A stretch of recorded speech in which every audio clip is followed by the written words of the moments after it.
आपल्या जागेवरती उभं राहूया आणि आपल्या भक्तिगीताने आपल्या भक्तीला आपण सुरुवात करूया. नमा परम मंगला गौरव तुला. नेहमीप्रमाणे या गीताद्वारे आपल्या भक्तीला आपण सुरुवात करूया.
प्रार्थना करूया.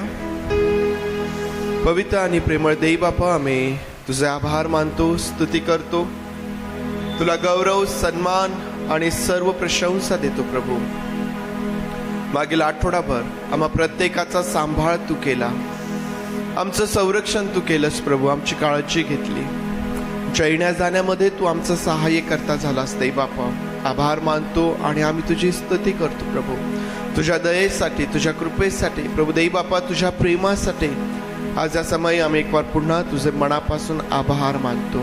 प्रभू देव बापा, आम्ही तुझ्या मंदिरामध्ये तुझ्या भक्तीकरिता एकत्र येत असताना प्रभू तुझं सहाय्य आम्ही मागत आहोत. प्रभू, आमच्यावरती दया कर, आमच्या अपराधांची तू आम्हाला क्षमा कर. प्रभू, आम्हाला धू शुद्ध कर देव बापा.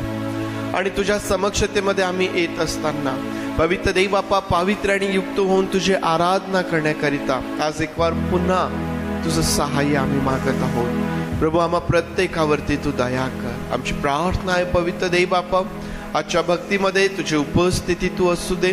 पवित्र देव बापा, तुझ्या उपस्थितीमध्ये तुझं अद्भुत काम तू कर माझ्या देव बापा.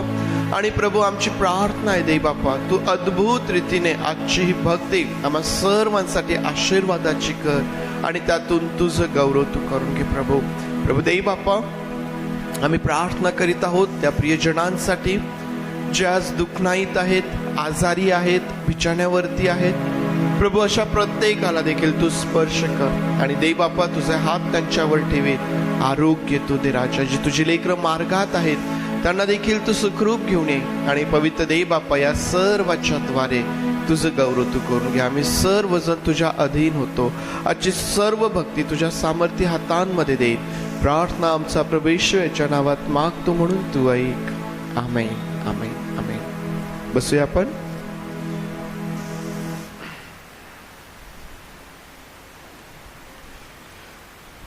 उपासना संगीतामधून 34 नंबरचं जे गीत आहे, देव माझा पाळणारा, यावेळेस आपण काढूया आणि या गीताद्वारे प्रभूची स्तुती आपण करूया.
दया त्याची जन्मभरी नाही नाही संपणार, हर्षपूर्ण त्याच्या घरी सर्वदा मी राहणार. खरोखर माझ्या आयुष्याचे सर्व दिवस मला कल्याण व दयाही लाभतील आणि परमेश्वराच्या घरात मी चिरकाल राहील. आणखीन एक गीत यावेळेस आपण गाऊया. प्रभूची स्तुती करीत असताना उपासना संगीतामधून 45 नंबरचं किती गोड किती रे गोड नाम तव वाटे.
यावेळेस पवित्र शास्त्रामधून एक स्तोत्र आपण वाचूया आणि आज तृप्ती आपल्याकरिता एक स्तोत्र वाचेल. स्तोत्रसहिता याचा 111वा अध्यापन वाचू. परमेश्वराचे स्तवन करा. सरळ जणांच्या सभेत व मंडळीत मी अगदी मनपूर्वक परमेश्वराचे उपकार स्मरण करीन. परमेश्वराची कृत्ये थोर आहेत. ज्यास ती आवडतात ते सर्व त्याचा शोध करीतात. त्याची करणी साक्षात प्रताप व महिमा आहे. त्याचे न्यायत्व सर्व काळ टिकून राहते. आपल्या अद्भुत कृत्यांचे स्मरण राहावे असे त्याने केले आहे. परमेश्वर कृपाळू व कनवाळू आहे. त्याने आपले भय धरणाऱ्यास अन्न दिले आहे. तो आपला करार सदा स्मरतो. त्याने आपल्या लोकांस राष्ट्रे वतनादाखल देऊन आपल्या कृत्यांचे सामर्थ्य दाखविले आहे. त्याच्या हातची कृत्ये साक्षात सत्य व न्याय आहेत. त्याचे सर्व विधी विश्वसनीय आहेत. ते सदा सर्व काळ अढळ असे आहेत. ते सत्याने व सरळपणाने नेमिलेले आहेत. त्याने आपल्या लोकांस उद्धारदान पाठवून दिले आहे. त्याने आपला करार सर्व काळचा नेमिला आहे. त्याचे नाव पवित्र व भययोग आहे. परमेश्वराचे भय ज्ञानाचा उगम होय. त्याप्रमाणे जे वर्ततात त्या सर्वांस सुबुद्धी प्राप्त होते. त्याचे स्तवन सर्वकाल चालते. परमेश्वर या वाचल्या वचनावर आशीर्वाद दे. त्याने आपले भय धरणाऱ्यास अन्न दिले आहे. तो आपला करार सदा स्मरतो. परमेश्वर देव आम्हाला माहिती आहे की तो विसरत नाही. तो स्मरण ठेवणार आहे. अब्राहमाबरोबर केलेला करार त्याने स्मरण ठेवला. आणि आम्हाला माहिती आहे की इस्रायल लोक 430 वर्ष त्या मिस्राच्या गुलामगिरीमध्ये त्या ठिकाणी आहेत. आणि परमेश्वराचं वचन सांगतं की परमेश्वराने केलेला करार जो आहे त्या ठिकाणी आठवला. त्याचं स्मरण त्याने केलं आणि आपल्या लोकांना त्या गुलामगिरीतून त्याने बाहेर काढलं. परमेश्वर देव हा विसरत नाही. तो करार स्मरण करणारा परमेश्वर आहे. आणि आज जे तुम्ही आणि मी या ठिकाणी बसलेले आहोत ते नवीन कराराच्या द्वारे, त्या प्रभू येशू ख्रिस्ताच्या द्वारे त्या करारामध्ये त्या परमेश्वराबरोबर एकत्र आलेला आहोत. आणि हा परमेश्वर विसरत नाही. तो आमची काळजी घेणारा परमेश्वर आहे. त्याने आपले भय धरणाऱ्यास अन्न दिले आहे. आमचा पुरवठा तो परमेश्वर आहे. तो परमेश्वर आमची काळजी घेणारा परमेश्वर आहे. आणि म्हणून आम्ही परमेश्वराचे आभार मानावे. आमच्या दैनंदिन जीवनामध्ये ज्यावेळेस आम्ही वाटचाल करीत असतो आम्ही ही गोष्ट नेहमी लक्षात असू द्यावी की तो परमेश्वर ज्याच्याबरोबर मी एक करार केलेला आहे, त्या प्रभू येशू ख्रिस्तावरील विश्वासाने मला देवाचं मुलगी होण्याचा अधिकार मिळालेला आहे. तो परमेश्वर या संपूर्ण दिवसभरामध्ये माझी काळजी घेणारा, माझा पुरवठा करणारा आणि मला चालविणारा तो माझा परमेश्वर देव आहे. देवबाप तुम्हाला त्याद्वारे आशीर्वादित करू. यावेळेस परमेश्वर देवबापाची स्तुती आराधना आणखीन काही गीतांच्या द्वारे आपण करूया. जो परमेश्वर नित्य आमची काळजी घेतो, जो कधी आम्हाला अंतर देत नाही, आमचा पुरवठा जो आहे त्या परमेश्वराला यावेळेस स्तुतीचा यज्ञ आपण सादर करूया. कॉयर यावेळेस पुढे येईल आणि कॉयर बरोबर आणखीन काही वेळ परमेश्वराच्या स्तुती आराधनेमध्ये आपण त्याला गौरव देऊया. प्रभूच्या नावामध्ये सर्वांना सलाम. देवानी सुंदरशी वेळ दिली म्हणून मी त्याचा आभार मानतो. यावेळेस आपण काही गीताद्वारे देवाचा गौरव करूया. उपासना संगीत 457 नंबरचं गीत आपण गाऊया. सर्वांना येणार असं गीत आहे. आपण सर्वजण मिळून गाऊया.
पवित्र करी, ईश्वर बाप पवित्र करी, परम कृपा मनुजीवित करी.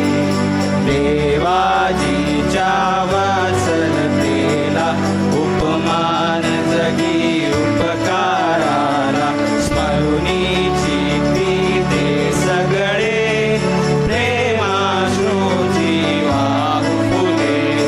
विश्रांतीचा वार सुखाचा ईश्वर बाप पवित्र करी, ईश्वर बाप पवित्र करी, परम कृपा मनुजीवित करी. सादर करूया सर्व विनंत्या ईश्वर बापा विश्वनियंत्या. काय कुणाला भावे जानत परमेश्वर आहे.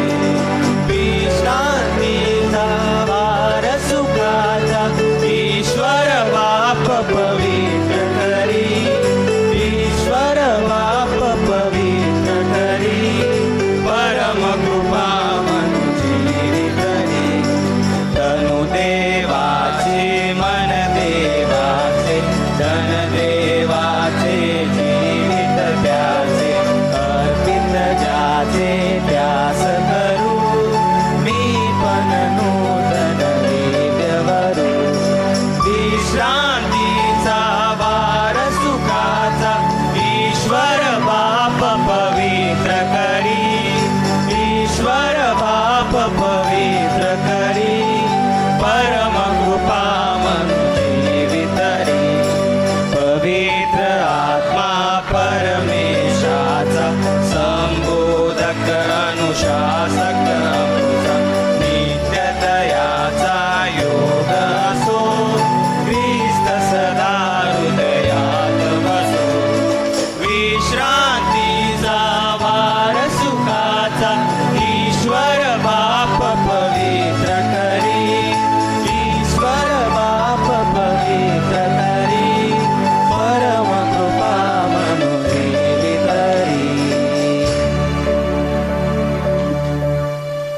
आणखीन एक गीत आपण गाऊया देवाच्या गौरवासाठी. येशू हे सच्चा गडरिया. सर्वांना येणार असं गीत आहे. आपण सर्वजण मिळून टाळ्या वाजून हे गीत गाऊया.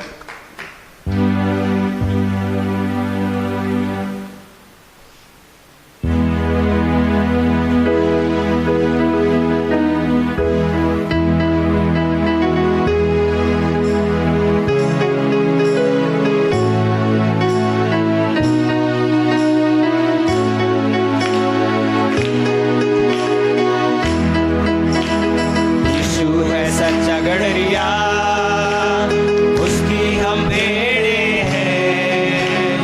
हरी चराइयों में हमें चराता है. यीशु है सच्चा गडरिया, उसकी हम भेड़े हैं. हरी चराइयों में हमें चराता है. वादी पहाड़ों में ले चलता है, आहा हा. जहाँ पर सुखदाई झरने बहते हैं, ओहो हो. वादी पहाड़ों में ले चलता है, आहा हा. जहाँ पर सुखदाई झरने बहते हैं, ओहो हो. यीशु है सच्चा गडरिया, उसकी हम भेड़े हैं. हरी चराइयों में हमें चराता है. यीशु है सच्चा गडरिया, उसकी हम भेड़े हैं. हरी चराइयों में हमें चराता है. मार्गों में मेरी रक्षा वो करता है, आहा हा. शैतान के हाथों से हमें छुड़ाता है, ओ हो. मार्गों में मेरी रक्षा वो करता है, आहा हा. शैतान के हाथों से हमें छुड़ाता है, ओ हो. यीशु है सच्चा गडरिया, उसकी हम भेड़े हैं. हरी चराइयों में हमें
आणखीन एक गीत गाऊया. या सर्व स्थितीमध्ये देवाने आपल्याला सांभाळलं आहे. मागे ओमिक्रॉन झाला, कोविड झाला, त्या सर्व संकटातून देवाने आपल्याला इथं त्या जिवंत देवाचा गौरव करण्यासाठी आपल्याला संधी भेटली आहे. तर त्या देवाला आपण गौरव देऊया. धन्यवाद येशूला हे गीत गाऊया. सर्वजण मिळून आपण टाळ्या वाजून मोठ्या उत्साहाने पूर्ण गौरव आणि मान महिमा परमेश्वराला देऊया.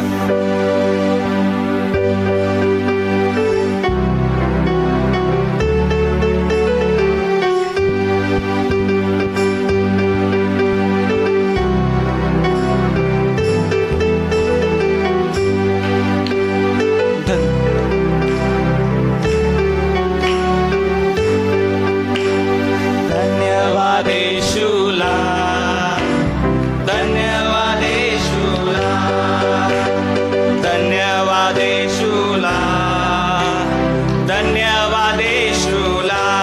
हालेलुया राजांच्या राजाला, प्रभूच्या प्रभूला, धन्यवाद येशूला. हालेलुया राजांच्या राजाला, प्रभूच्या प्रभूला, धन्यवाद येशूला. महिमा महिमा हो द्या त्याला, महिमा हो द्या त्याला, महिमा हो द्या त्याला, महिमा हो द्या त्याला. हालेलुया राजांच्या राजाला, प्रभूच्या प्रभूला, महिमा हो द्या त्याला. हालेलुया राजांच्या राजाला, प्रभूच्या प्रभूला, महिमा हो द्या त्याला. स्तुती स्तुती हो द्या त्याला, स्तुती हो द्या त्याला, स्तुती हो द्या त्याला, स्तुती हो द्या त्याला. हालेलुया राजांच्या राजाला, प्रभूच्या प्रभूला, स्तुती हो द्या त्याला. हालेलुया राजांच्या राजाला, प्रभूच्या प्रभूला, स्तुती हो द्या त्याला. गौरव गौरव द्या त्याला, गौरव द्या त्याला, गौरव द्या त्याला, गौरव द्या त्याला. हालेलुया राजांच्या राजाला, प्रभूच्या प्रभूला, गौरव द्या त्याला. हालेलुया राजांच्या राजाला, प्रभूच्या प्रभूला, गौरव द्या त्याला. धन्यवाद धन्यवाद येशूला, धन्यवाद येशूला, धन्यवाद येशूला, धन्यवाद येशूला. हालेलुया राजांच्या राजाला, प्रभूच्या प्रभूला, धन्यवाद येशूला. हालेलुया राजांच्या राजाला, प्रभूच्या प्रभूला, धन्यवाद येशूला.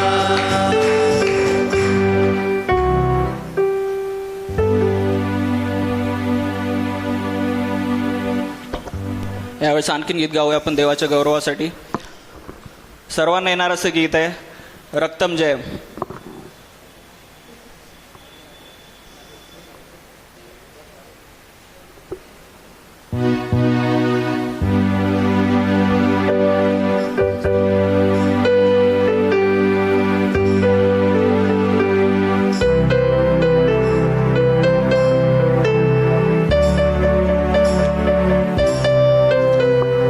रक्तम जय, रक्तम जय, रक्तम जय,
त्यावेळेस आपण सर्वजण उभं राहू.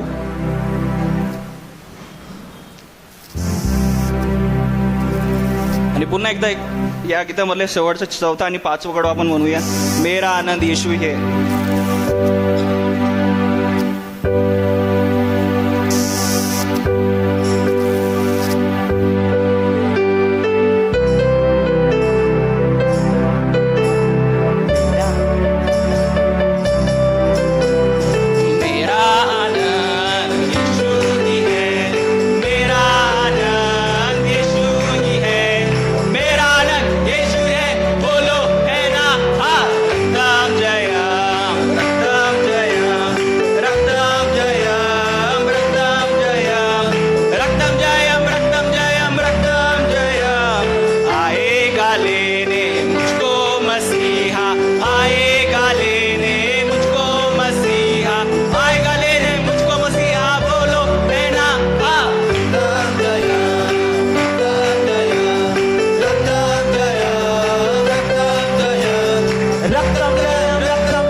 यावेळेस आपण प्रार्थनेमध्ये जाऊया.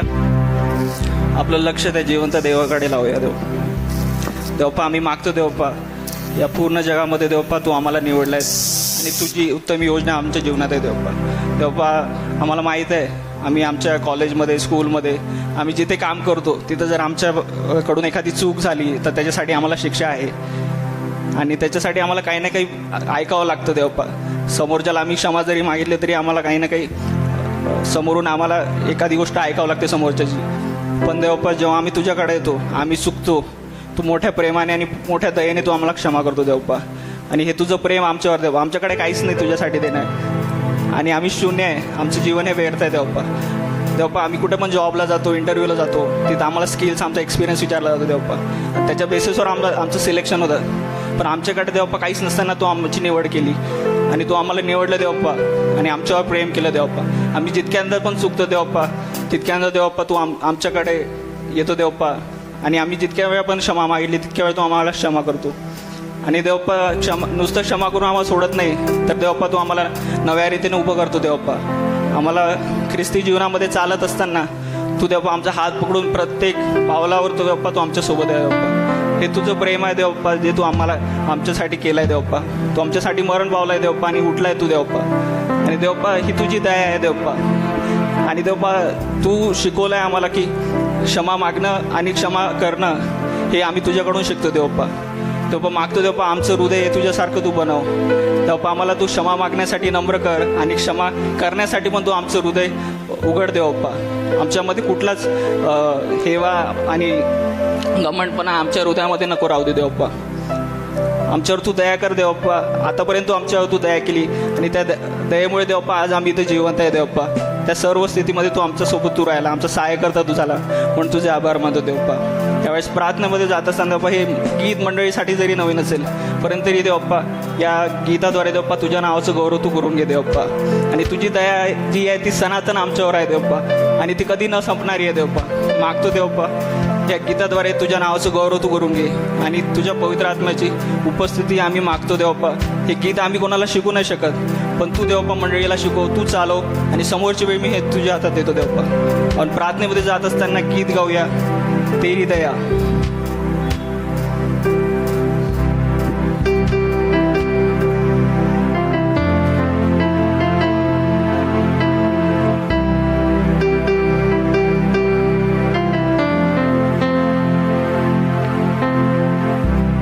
नाराजगी में करे तू देरी, प्यार से ढाके मेरी गलतियाँ, रखे मुझको अपने पंखों तले, हर आंधी में हर तूफान में, नाराजगी में करे तू देरी,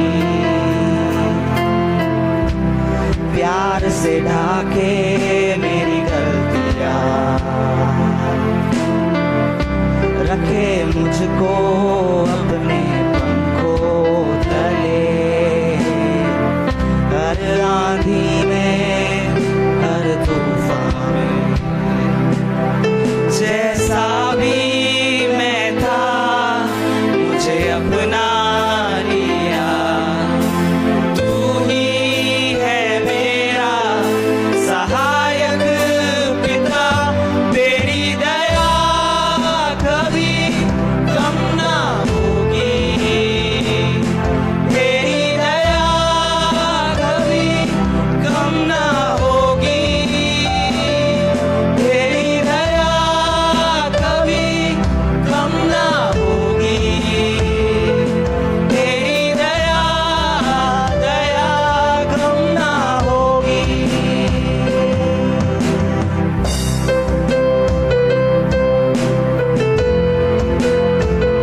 अनजान था तुझसे तब भी किया तूने प्यार, मेरा हृदय तूने है खोला, गुनाहों में मुझे कभी ना तोड़ा, रखता ना तू मेरे पापों का हिसाब, अनजान था तुझसे तब भी किया तूने प्यार, मेरा हृदय तूने है खोला,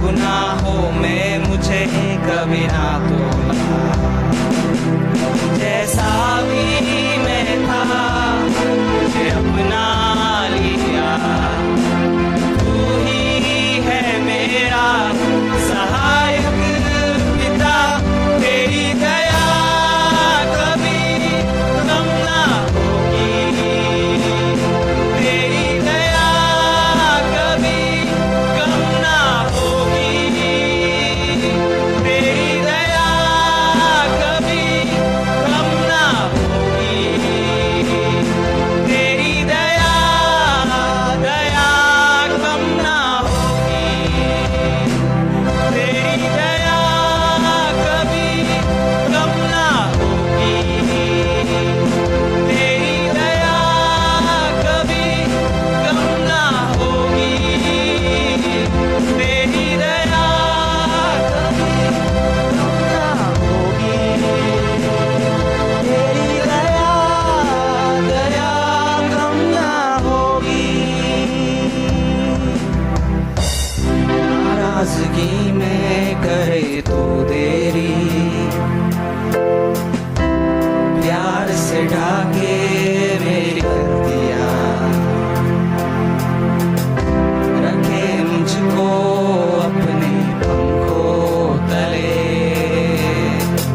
हर आंधी में हर तूफान में, जैसा भी मैं था मुझे अपना लिया, तू ही है मेरा सहायक पिता, तेरी दया कभी कम ना होगी, तेरी दया कभी कम ना होगी, तेरी दया कभी कम ना होगी, तेरी दया दया कम ना होगी। देवप्पा आम्ही मागतो देवप्पा, देवप्पा गीत करता म्हणतो देवप्पा, नाराजगी में करे तू देरी देवप्पा, देवप्पा तू कधीच आमच्यावर नाराज होत नाही देवप्पा, तू नेहमी आमच्याकडे प्रेमाने बघतो आणि आम्ही जर चुकलो तर तू मोठ्या मनाने आम्हाला तू क्षमा करतो आणि नव्या रीतीने उभं राहण्यासाठी तू आमची मदत करतो आणि ख्रिस्ती जीवन जगण्यासाठी तू आमच्या पावलावर पाऊल देऊन चालतो देवप्पा. देवप्पा आमच्या पापांची कुठली पण लिस्ट नाही तुझ्याकडे, आम्ही इतक्या वेळा चुकतोय, आम्हाला कधी कधी भीती वाटते वापस तुझ्याकडे येण्यासाठी देवप्पा, की आम्ही ऑलरेडी इतके पाप करतोय आणि पुन्हा पुन्हा त्या चुका होत आहेत आमच्याकडे, पण तरी पण तू मोठ्या मनाने देवप्पा आम्हाला जवळ बोलवतो, आम्हाला जवळ घेतो आणि आम्हाला क्षमा करतो आणि नव्याने जगण्यासाठी देवप्पा तू आम्हाला शिकवतो देवप्पा. तुझ्या या दयेसाठी देवप्पा आम्ही आभार मानतो देवप्पा. आमच्या तू सोबत तू राहा, आम्हाला तू शिकव आणि तुझा पवित्र आत्मा आमच्या जीवनात तू कार्य करवते. आम्ही योग्य नाही देवप्पा, पण देवप्पा तू आम्हाला निवडलायस, कारण तुझी एक मोठी योजना आमच्या जीवनात आहे. जरी आम्हाला आता ती कळत नसेल, आमच्या जीवनामध्ये आम्ही कठीण प्रसंगात असू कदाचित, पण देवप्पा तुझी जी योजना आहे ती आमच्यासाठी उत्तम आहे हे आम्ही जाणतो देवप्पा. तू आम्हाला शक्ती सामर्थ्याने परिपूर्ण कर आणि खंबीर तू बनव, आम्ही तुझ्या मार्गामध्ये चालावं आणि तुझ्याकडे लक्ष देऊन आम्ही आमचं जीवन जगावं. नाही की जगामध्ये ज्या गोष्टी सुरू आहेत, ज्या नवीन ट्रेंड्स येत आहेत त्याच्यामध्ये न गुंतता आम्ही फक्त आणि फक्त तुझ्याकडे लक्ष द्यावं आणि तुझ्या सुवार्ता प्रसार हा संपूर्ण जगामध्ये जाऊन करावा. त्यासाठी तू आमचा मार्गदर्शक. तू इथं उपस्थित प्रत्येक व्यक्तीवर तो आपला आशीर्वाद दे, त्याचं तुझे जीवन बदल, येणारा संदेश आमच्यासाठी आशीर्वादित कर आणि त्या संदेशाद्वारे देवप्पा तू आमचा मार्गदर्शक, तू आम्हाला तू शिकव देवप्पा. तारणारा येशू ख्रिस्त याच्या पवित्र आणि गोड नावाने मागतो म्हणतो एक आमेन. आपण सर्वजण बसूया. आपल्याला माहिती आहे, मागच्या रविवारी आपण निर्गम या पुस्तकाचे 3 विभाग केले होते. निर्गम या पुस्तकाचा अभ्यास करण्यासाठी आपण 3 विभाग केले होते, ज्यामध्ये आम्हाला माहिती आहे की अध्याय 1 पासून तर अध्याय 12 पर्यंत, अध्याय 13 पासून तर अध्याय 18 पर्यंतचा एक दुसरा विभाग, आणि मग 19 पासून तर पुढची सर्व जी अध्याय आहेत ही आपण तिसऱ्या विभागामध्ये ती आपण टाकलेली आहेत. आणि या प्रकारे या निर्गमाच्या पुस्तकाचा विचार आपण या दिवसांमध्ये करीत आहोत. या प्रार्थना करूया आणि आज एक वार पुन्हा या दुसऱ्या विभागाकडं आपण पाहत असताना परमेश्वराचं सहाय्य मागूया. आमच्या महान आणि प्रेमळ देव बापा, आम्ही स्वतःला तुझ्या समोर घेऊन येतो प्रभू. वैत देव बापा, तुझ्या वचनांवरती आम्ही मनन करीत असताना तुझं सहाय्य आम्ही मागतो प्रभू. वैत देव बापा, या अध्यायांवरती आम्ही विचार करीत असताना तुझं सहाय्य तू पुरव. आज जे काही तू आमच्यासोबत बोलू इच्छितो वैत देव बापा, ते समजण्यासाठी तू आमचं सहाय्य कर. तुझं वचन प्रभू जे सामर्थ्याने भरलेलं आहे, तुझ्या वचनाचं सामर्थ्य तू आमच्यावरती ओत, आणि प्रभू तुझं गौरव तू यामधून करून घे. तुझं गौरव प्रभू देव बापा तू यामधून करून घे. प्रार्थना आमचा प्रभू येशूच्या नावात मागतो म्हणून तू ऐक. आमेन, आमेन. पुढे जाण्यापूर्वी मागच्या रविवारी आपण अध्याय 1 ते 12 यावर मनन केलं, आणि या विभागाला आपण काय नाव दिलेलं होतं, कोणाला आठवतं? या पहिल्या विभागाला आपण काय हेडिंग दिलं, काय टायटल दिलं, काय नाव दिलं होतं?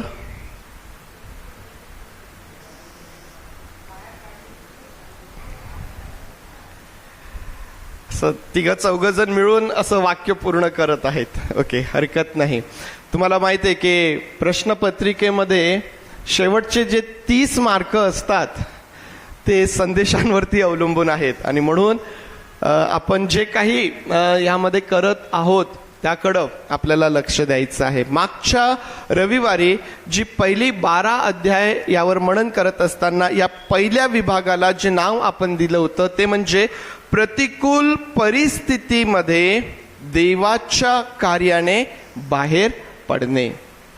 प्रतिकूल परिस्थितीमध्ये देवाच्या कार्याने आम्ही बाहेर पडतो. आणि या विभागामध्ये आम्ही पाहत असताना आम्ही पाहिलं की प्रतिकूल परिस्थितीमध्ये मोशेचा जन्म झालेला होता. मोशेच्या जन्माच्या वेळेसची परिस्थिती ही त्याच्या जन्मासाठी, त्याच्या वाढीसाठी, किंवा त्याने जे घडण प्रभुदेव बापाने त्याची केली त्यासाठी ती परिस्थिती अनुकूल नव्हती. ती प्रतिकूल परिस्थिती होती.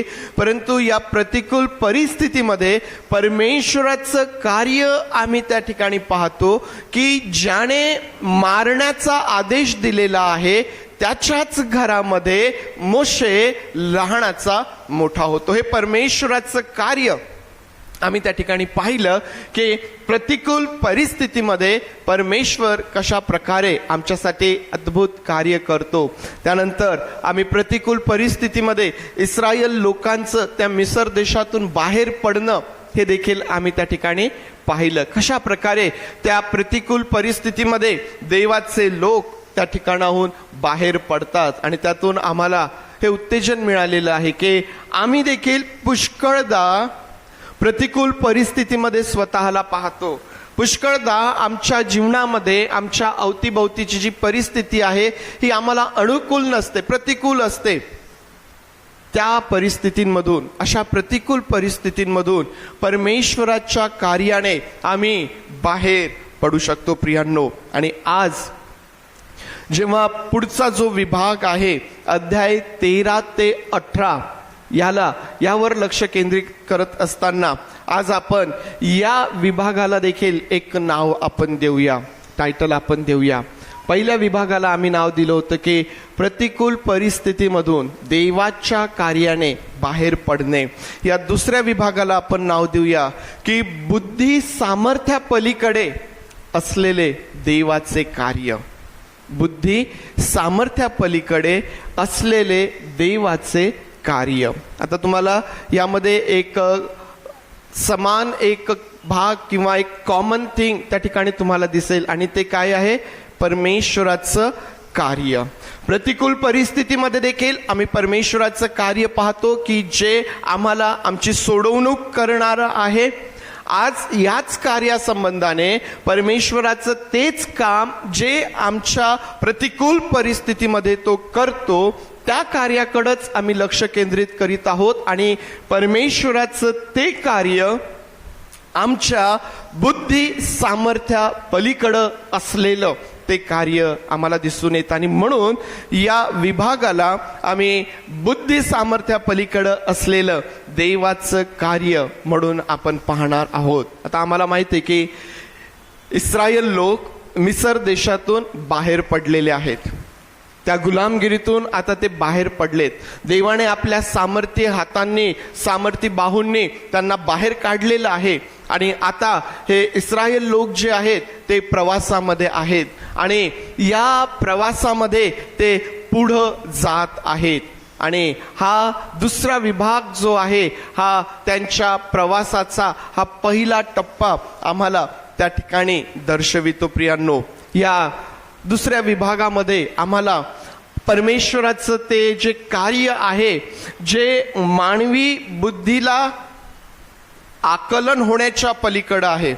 जर आम्हाला कोणी सांगितलं ज्याचा कधी विचारच आम्ही केला नव्हता, अशा गोष्टी घडतात. कोणीतरी विचार केला होता का की आम्हाला इतके महिने घरामध्ये बंद राहावं लागेल? कधी विचार केला होता? ज्यावेळेस पहिल्यांदा ही बाब कानावरती आली की असं काही होणार आहे, लॉकडाऊन करणार आहेत आणि सर्वांनी आपल्या घरातच त्यांना राहावं लागेल, बाहेर निघता येणार नाही, काही जणांनी ही गोष्ट सहज घेतली. कसं काय शक्य आहे? आम्हाला इतका काळ घरामध्ये कसं काय बंद करून ठेवतील? ज्या गोष्टी आम्ही कधी ऐकलेल्या नसतात, ज्या गोष्टी आम्ही कधी पाहिलेल्या नसतात, अशा गोष्टींविषयी ज्यावेळेस आम्ही ऐकतो आम्हाला त्या समजत नाही. त्यांचं आकलन करणे हे आमच्या बुद्धीसाठी फार कठीण असतं. प्रियांनो, परमेश्वराचं कार्य देखील हे अशाच प्रकारचं आहे. इस्रायल लोकांच्या प्रवासामध्ये मिस्रापासून तर त्या कनान देशाकडे जो प्रवास त्यांनी केला, या प्रवासाच्या काळामध्ये परमेश्वराने जे जे त्यांच्यासाठी केलं, प्रियांनो, ते मानवी बुद्धी सामर्थ्या पलीकडं असं आम्हाला दिसून येतं. आणि म्हणून आज या दुसऱ्या विभागावरती ज्यावेळेस आपण मनन करीत आहोत, आपण स्मरण करणार आहोत परमेश्वराने केलेल्या त्या सर्व अद्भुत गोष्टी, परमेश्वराचं ते सर्व बुद्धी सामर्थ्या पलीकडं असलेलं कार्य, आणि त्याचं स्मरण आम्ही करत असताना विश्वासाने त्याचं लागूकरण आम्हाला आमच्या जीवनामध्ये आज करायचं आहे. आम्हाला ते आमच्या जीवनामध्ये करता येणार आहे. आणि म्हणून प्रियांनो, जे पहिलं कार्य इस्रायल लोक मिस्राच्या गुलामगिरीतून निघाल्यानंतर परमेश्वराने त्यांच्यासाठी केलं, ते आम्हाला निर्गमाच्या पुस्तकामधूनच आम्हाला त्या ठिकाणी पाहायला भेटतं. प्रियांनो, थोडंसं मागं येऊया. एक महत्वाचा भाग किंवा विभाग, महत्वाची गोष्ट या दुसऱ्या विभागामधली सांगायची राहून गेलेली आहे, फार महत्वाची आहे. आणि ती म्हणजे इस्रायल लोकांच्या या सर्व प्रवासामध्ये तुम्हाला एक गोष्ट दिसून येईल. परमेश्वराने जे सर्व कार्य त्यांच्यासाठी केलं, त्यापूर्वी त्या इस्रायल लोकांची कुरकुर आम्हाला या विभागामध्ये पाहायला भेटेल. हे देखील एक फार महत्वाचं आहे, जे तुम्हाला लक्षात ठेवायचं आहे. कारण प्रियांनो, हा कुरकुर करण्याचा जो स्वभाव आहे, मग परिस्थितीविषयी असेल, प्रसंगाविषयी असेल, व्यक्तीविषयी असेल, कुरकुर करण्याचा हा जो स्वभाव आहे, हा पुष्कळदा न कळत आमच्याही जीवनामध्ये आम्हाला पाहायला भेटतो आणि हा स्वभाव आमच्यासाठी फार घातक आहे. त्यापासून आम्हाला सावध राहण्याची आवश्यकता आहे. प्रियांनो, लक्षात घ्या की जेव्हा जेव्हा हे इस्रायल लोक कुरकुर करत आहेत तेव्हा तेव्हा परमेश्वराने त्यांच्याकरिता ज्या सामर्थ्याच्या गोष्टी केलेल्या आहेत त्यांचा विसर जणू काही त्यांना पडलेला आहे. आणि ज्या स्थितीमध्ये ते आहेत आता त्यामध्ये परमेश्वर त्यांच्यासाठी काही करू शकणार नाही काय, हा अविश्वास त्यांच्या कुरकुरीमधून त्या ठिकाणी आम्हाला पाहायला भेटतो. आणि म्हणून आज आपल्या प्रत्येकासाठी हे फार महत्त्वाचं आहे की आमच्या जीवनामधून कुरकुर करण्याचा जो स्वभाव असतो तो आम्हाला बाजूला ठेवायचा आहे. मग प्रियांनो, ज्या वेळेस आता मिसर देशामधून हे इस्रायल लोक निघालेले आहेत, किती लोक निघाले होते ते? पुरुषांची संख्या त्या ठिकाणी 6 लाख सांगितलेली आहे. 6 लाख. आता 6 लाख लोक निघालेले आहेत. प्रियांनो, किती मोठं ते चित्र आमच्या डोळ्यासमोर येतं. किती मोठी गर्दी किंवा किती मोठा कळप आम्हाला त्या ठिकाणी पाहायला भेटतो. प्रियांनो, ह्या सर्व लोकांबरोबर परमेश्वराची असलेली उपस्थिती हे खरंच आमच्या बुद्धी सामर्थ्या पलीकडं अशा प्रकारे आम्हाला दिसून येईल. जर आम्ही निर्गमाचं पुस्तक अध्याय 13 आणि त्यातून वचन 21 आणि 22 जर आम्ही वाचले तर त्या ठिकाणी आम्हाला असं दिसून येतं. निर्गम 13, 21 आणि 22. त्यांनी रात्रंदिवस चालावे म्हणून परमेश्वर दिवसा त्यांना मार्ग दाखवण्यासाठी मेघस्तंभातून आणि रात्री त्यांना उजेड देण्यासाठी अग्निस्तंभातून त्यांच्या पुढे चालत असे. दिवसा मेघस्तंभ व रात्री अग्निस्तंभ लोकांपुढून कधी दूर होत नसत. या ठिकाणी आम्ही पाहतो की जेव्हा देवाने आपल्या लोकांना बाहेर काढलेलं आहे, परमेश्वर स्वतः त्यांच्या बरोबर त्या ठिकाणी आहे. दिवसा मेघस्तंभातून आणि रात्री अग्निस्तंभातून परमेश्वर त्यांच्या पुढं चालत आहे. आणि आम्ही वाचतो की दिवसा मेघस्तंभ आणि रात्री अग्निस्तंभ कधीही त्या ठिकाणाहून हटत नसायचा, त्या ठिकाणाहून सरकत नसायचा. प्रियांनो, परमेश्वराचं इस्रायल लोकांबरोबरचं असणं, त्याची त्या ठिकाणी असणारी समक्षता कधीही त्या ठिकाणाहून सरकलेली किंवा त्यांना सोडून गेलेली आम्हाला त्या ठिकाणी दिसून येत नाही. प्रियांनो, परमेश्वराचं आमच्या बरोबर असणं हे आज आमच्यासाठी फार अद्भुत अशा प्रकारचं आम्हाला दिसून येईल. प्रियांनो, तो कधीच त्यांना सोडत नाहीये. त्या ठिकाणी परमेश्वराचं आमच्या जीवनामध्ये असणं, आम्हाला माहिती आहे की आज पुष्कळ लोक आहेत की जे एकटेपणाच्या भावनामध्ये असतात. आमच्यासोबत कोणीच नाही, आमच्याकडे लक्ष देणारं कोणीच नाही, आमची विचारपूस करणारं कोणीच नाही, आमची काळजी घेणारं कोणीच नाही. पुष्कळदा एकटेपणाची जी भावना आहे याबरोबर मनुष्याच्या जीवनामध्ये एक संघर्ष आम्हाला दिसून येतो. परंतु जे देवाचे लोक आहेत, प्रियांनो, देवाच्या लोकांबरोबर देवाची समक्षता ही नेहमीच आम्हाला दिसून येते. तो कधीच आम्हाला एकटं सोडत नाही, तो कधीच आम्हाला अंतर देत नाही. स्तोत्रकर्ता असं म्हणतो की परमेश्वराची नेत्र नीतिमानांकडे आणि त्याचे कान त्यांच्या हाकेकडे लागलेले असतात. प्रत्येक समयी परमेश्वराची नेत्र ही आमच्याकडे लागलेली आहे. तो आम्हाला कधीही एकटं असं सोडणार नाहीये.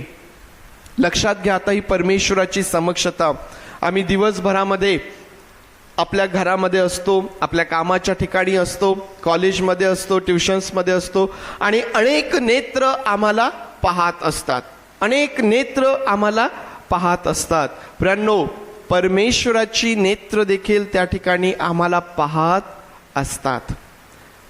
रात्र झाल्यानंतर आम्ही सगळे झोपतो, आमचे प्रियजन देखील झोपतात आम्ही गाढ झोपेत असतो. आम्ही गाढ झोपेत असतानाही परमेश्वराची नेत्र आम्हाला पाहतात. आणि हे किती अद्भुत आहे, हे किती अद्भुत आहे. आम्हाला माहिती आहे की एखादा व्यक्ती जर घरामध्ये आजारी आहे, पेशंट आहे, दवाखान्यामध्ये आहे, तर त्याची काळजी घेण्यासाठी सतत कोणीतरी त्याच्याकडं असतं. रात्रीच्या पुष्कळदा आम्हाला जागावं लागतं की रात्री जर आम्हाला डोळा लागला आणि त्या पेशंटला काही त्रास झाला तर. प्रियांनो, आज या गोष्टीचं उत्तेजन आमच्यासाठी आहे की ज्यावेळेस आम्ही झोपलेले देखील आहोत, अशाही समय परमेश्वराची नेत्र आम्हाला पाहत राहतात. तो कधीच आम्हाला एकटं असं सोडत नाही. आणि ही बाब आमच्यासाठी फार आशीर्वादाची आहे.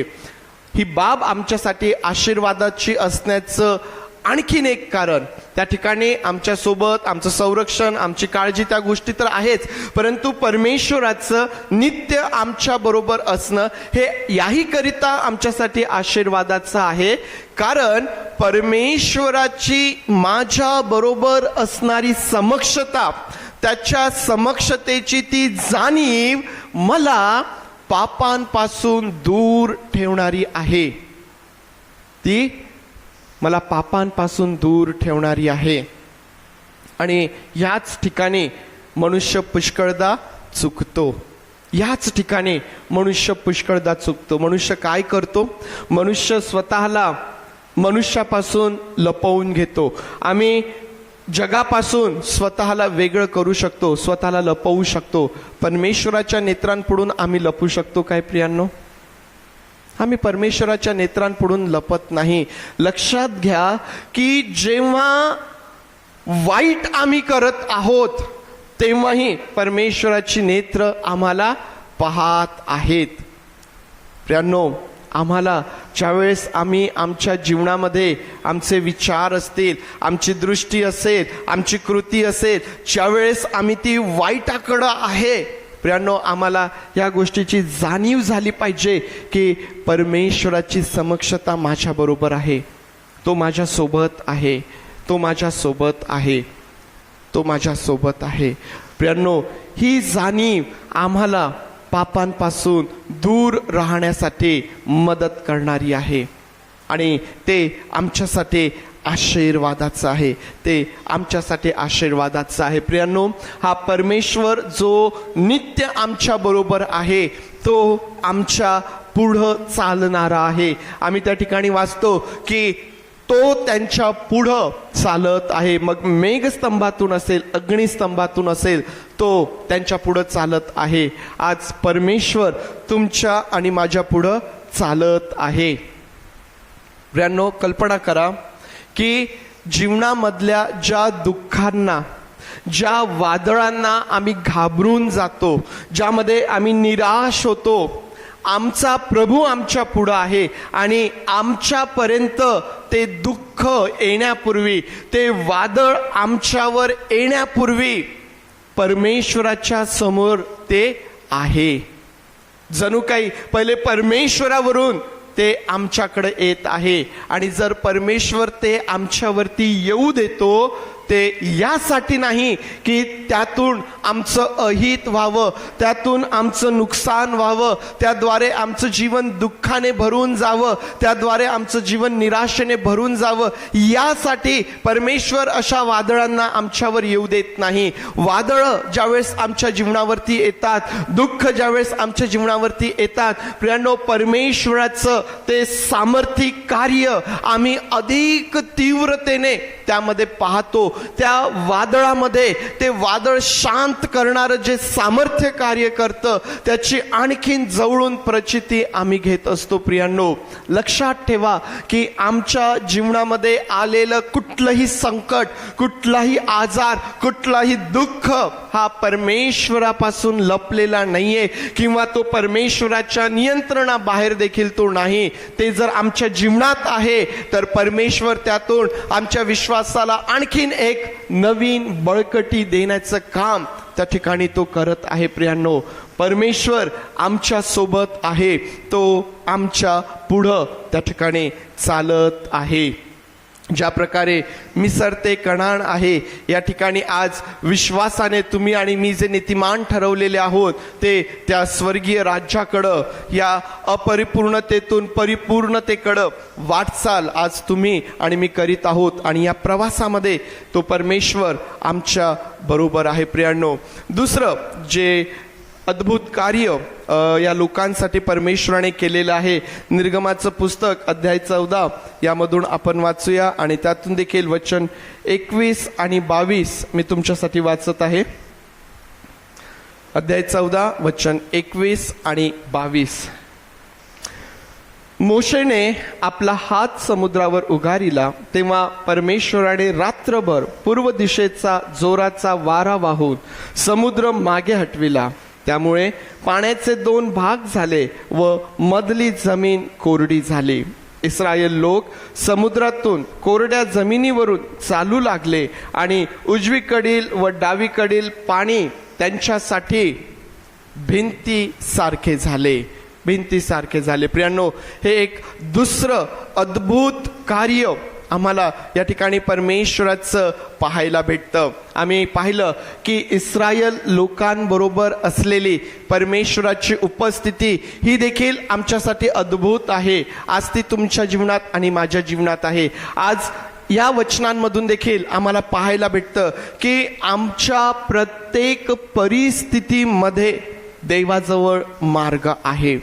ज्या प्रकारे आम्ही पाहिलं की कुठलीही परिस्थिती परमेश्वराशिवाय किंवा परमेश्वराला कल्पना नसताना आमच्यावर येत नाही. आणि जर परिस्थिती आमच्यावरती आहे तर प्रियांनो, आमच्या प्रत्येक परिस्थितीमध्ये देवाजवळ मार्ग आम्हाला दिसून येतो.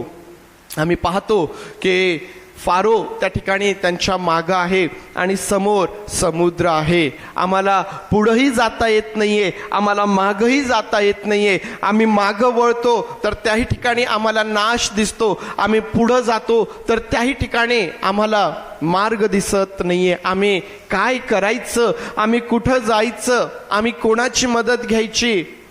पुष्कळदा या परिस्थितीतून, या मनस्थितीतून, या विचारांमधून आपण देखील जातो की आता मी काय करू, या परिस्थितीमध्ये मला काय करता येईल, आम्हाला समजत नाही.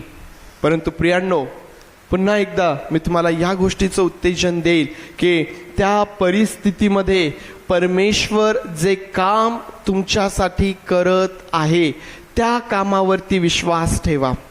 परिस्थितीकडं पाहून आम्हाला घाबरून जाण्याची गरज नाहीये.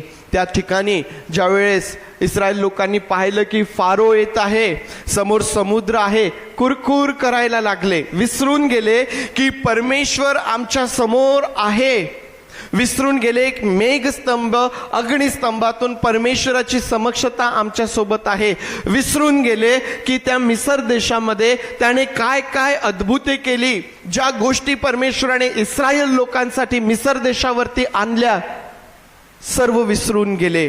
प्रियांनो, परिस्थिती आम्हाला परमेश्वराचं कार्य याचं विस्मरण पाडणारी असते.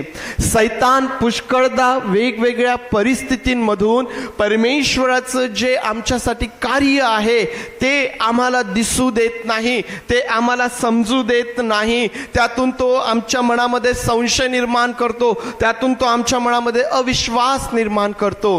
परंतु देवाचे लोक, तुम्ही आणि मी, हे नेहमी लक्षात असू द्यावं की आमच्या प्रत्येक परिस्थितीमध्ये परमेश्वराकडं मार्ग आहे. जरी तो आम्हाला दिसत नाहीये. इस्रायल लोकांना फारो दिसतो, इस्रायल लोकांना समुद्र दिसतो, मार्ग दिसत नाही. पुष्कळदा आम्हालाही दिसत नाही. परमेश्वराला माहित आहे की त्यांच्यासाठी मार्ग कुठं आहे. परमेश्वराच्या त्या दृष्टीवरती, परमेश्वराच्या त्या कार्यावरती तुम्हाला आणि मला विश्वास ठेवायचा आहे. आणि ज्यावेळेस आम्ही या प्रकारे विश्वास ठेवतो, ज्यावेळेस दिसत नसतानाही आम्ही परमेश्वराच्या कार्यावरती विश्वास ठेवतो, त्यावेळेस आमच्या जीवनामध्ये चमत्कारांना सुरुवात होते. प्रियांनो, त्या ठिकाणी जो विश्वास आम्ही ठेवलेला असतो तो विश्वास आमच्या जीवनामध्ये मोठा चमत्कार त्या ठिकाणी घडवून आणत असतो. प्रियांनो, परमेश्वर त्याच्याजवळ आमच्या प्रत्येक परिस्थितीसाठी मार्ग उपलब्ध आहे. आणि म्हणून आम्हाला परिस्थितींना घाबरून जायचं नाहीये, तर त्यामधून परमेश्वराचं अद्भुत सामर्थ्य, त्याच्या त्या अद्भुत गोष्टी आम्हाला अनुभवायच्या आहेत. आज जर आमच्यामध्ये जर असं आहे की आम्हाला समजत नाहीये आम्ही काय करायचं, आमचं नुकसान कदाचित आम्हाला दिसत असेल, काहीच पर्याय दिसत नाहीये, आज परमेश्वराच्या वचनातून आपल्यासाठी उत्तेजन आहे. आज आपल्यासाठी उत्तेजन आहे. विश्वासाने त्याच्या कार्याकडे पहा. परमेश्वराचा चमत्कार, परमेश्वराच्या अद्भुत गोष्टी आम्हाला आमच्या जीवनामध्ये अनुभवता येतील. प्रियांनो, तिसरा भाग, तिसऱ्या गोष्टीकडं किंवा तिसऱ्या मुद्द्याकडं आपण जाऊया. अध्याय 15 या तिसऱ्या विभागामध्ये किंवा या तिसऱ्या मुद्द्यामध्ये ज्यामध्ये आम्हाला दैवी पुरवठा या ठिकाणी दिसून येतो. प्रियांनो, कशा प्रकारे इस्रायल लोकांच्या या प्रवासामध्ये परमेश्वर त्यांना पुरवठा करत आहे. कडू पाणी आहे, परमेश्वर त्यांच्यासाठी कडू पाण्याचं गोड पाणी तो करत आहे. 15वा अध्याय 22 ते 25 वचने. नंतर मोशेने इस्रायल लोकांना तांबड्या समुद्रापासून पुढे नेले आणि तो शूर नावाच्या रानात जाऊन पोहोचले. त्या रानातून 3 दिवस कूच करीत असता त्यांना पाणी कोठे मिळेना. मग मारा नावाच्या एका ठिकाणी ते आले. तिथले पाणी फार कडू असल्यामुळे त्यांना ते पिववेना, म्हणून त्या जागेचे नाव मारा असे पडले. तेव्हा आम्ही काय प्यावे असे म्हणून त्यांनी मोशेजवळ कुरकुर केली. त्याने परमेश्वराचा धावा केला. तेव्हा त्याने त्याला एक झाड दाखविले. ते त्याने पाण्यात टाकल्यावर पाणी गोड झाले. तेथे परमेश्वराने त्यांच्यासाठी विधी व नियम लावून दिला. त्यांना कसोटीस लाविले आणि म्हटले. इथपर्यंत. प्रियांनो, कडू पाणी त्या ठिकाणी आहे. कुरकुर पुन्हा सुरू झालेली की आता आम्ही काय प्यायचं, आम्हाला प्यायला पाणी नाहीये. आणि मोशे परमेश्वराचा धावा करतोय. परमेश्वर त्याला एक झाड त्या ठिकाणी दाखवतोय आणि ते पाण्यामध्ये टाकताच कडू पाणी गोड पाणी होऊन जात आहे. प्रियांनो, कडू पाणी गोड पाणी होऊन जात आहे. साधं पाणी द्राक्षरस होऊन जातो. प्रियांनो, या अद्भुत गोष्टी आहेत. आमच्या जीवनामधली परिस्थिती बदलण्याचं सामर्थ्य त्या परमेश्वरामध्ये आहे. आणि ज्या प्रकारे कडूचं गोड होऊन जात आहे प्रियांनो, त्या प्रकारे आमची प्रतिकूल परिस्थिती अचानक क्षणामध्ये आमच्यासाठी अनुकूल होऊ शकते. प्रियांनो, हे परमेश्वराचं कार्य आहे. हा दैवी पुरवठा त्या ठिकाणी आम्हाला पाहायला भेटतो. त्यानंतर आकाशातून अन्नवृष्टी आम्हाला त्यांच्यासाठी पाहायला भेटते. 16वा अध्याय वचन 35 जर आम्ही वाचलं, इस्रायल लोक वस्ती असलेल्या देशात जाऊन पोहोचेपर्यंत 40 वर्षे मान्ना खात होते. कनान देशाच्या सरहदीपर्यंत जाऊन पोहोचेपर्यंत ते मान्ना खात होते. आणि हा मान्ना कुठून प्राप्त होत होता? खाली पृथ्वीवर बनविला जात होता? नाही, आकाशातून अन्नवृष्टी आम्हाला त्यांच्यासाठी पाहायला भेटते. आकाशातून या प्रकारे परमेश्वर देव आपल्या लोकांना पुरवठा करणारा परमेश्वर आहे. यांना कधी कमी पडलं का बरं? 40 वर्षामध्ये 6 लाख पुरुष आहे, स्त्रिया मुलं वेगळे आहेत. एवढा मोठा समुदाय आहे आणि यांच्यासाठी आकाशातून मान्ना पडत आहे आणि ते लोक रोज करिता जेवढा लागतो तेवढा जमा करत आहे. कोणाला उन्हे त्या ठिकाणी पडलं का? नाही, कोणालाच उन्हे पडलं नाही. प्रियांनो, ज्यांना परमेश्वरापासून पुरवठा आहे त्यांना काहीच उन्हे पडत नाही, काहीच उन्हे पडत नाही. आणि 1 दिवस 2 दिवस 3 दिवस नाही प्रियांनो, संपूर्ण प्रवासामध्ये, संपूर्ण 40 वर्ष जो प्रवास या लोकांनी केला त्या सर्व प्रवासामध्ये त्यांनी हा मान्ना खाल्ला. ज्यावेळेस ते मांस करिता कुरकुर करतात, लावे पक्षी त्यांच्यासाठी पाठविल्या जात आहे. काय पाहिजे प्रियांनो, काय पाहिजे तुम्हाला? पुरवठा करणारा अद्भुत परमेश्वर आहे. आम्हाला फक्त त्याच्या त्या अद्भुत कार्यावरती आम्हाला विश्वास ठेवायचा असतो. ज्यावेळेस प्यायला पाणी नाहीये, खडकातून त्यांच्यासाठी पाणी त्या ठिकाणी दिल्या जात आहे. हे सर्व परमेश्वराचं कार्य आहे. प्रियांनो, हा जो दुसरा विभाग मी तुमच्या समोर ठेवला की ज्यामध्ये मानवी बुद्धी सामर्थ्या पलीकडे असणारं दैवाचं कार्य याचं स्मरण आम्ही या ठिकाणी केलं.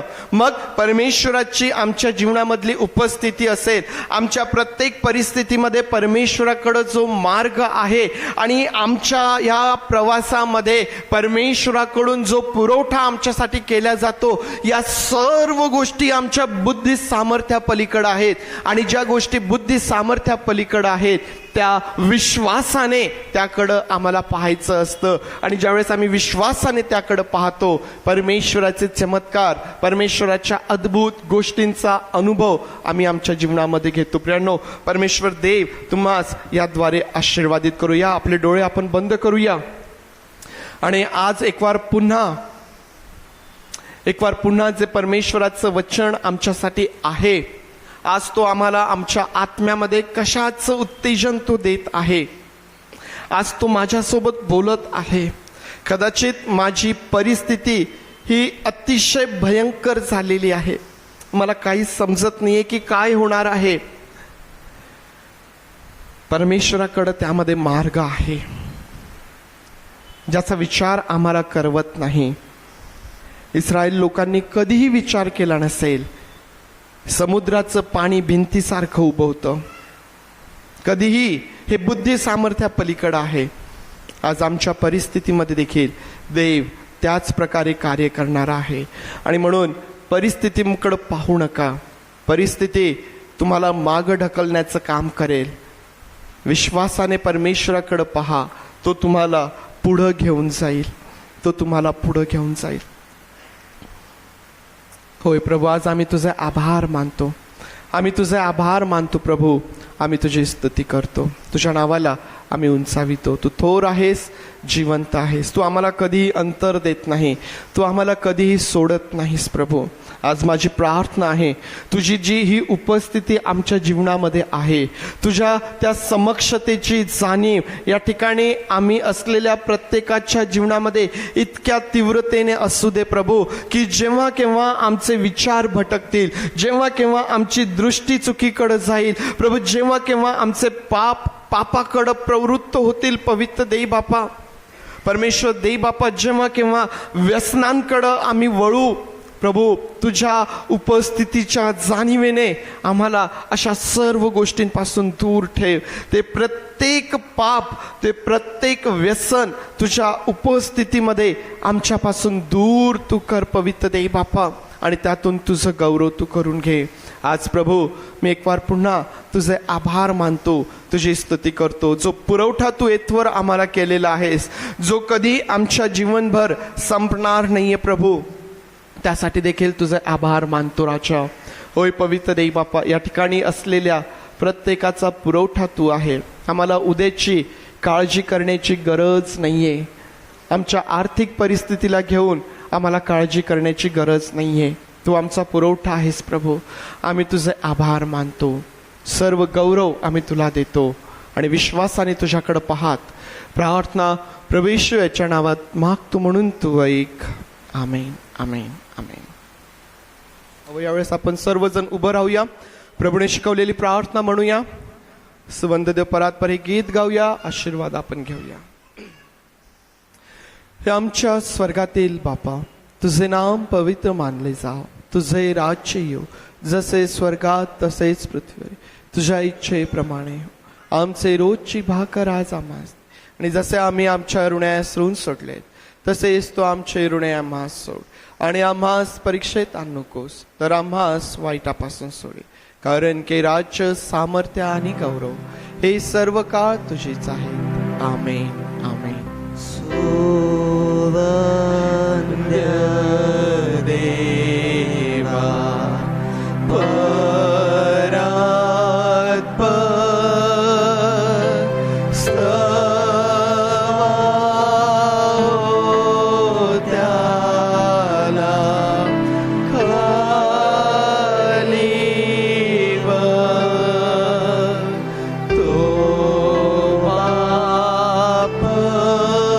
Oh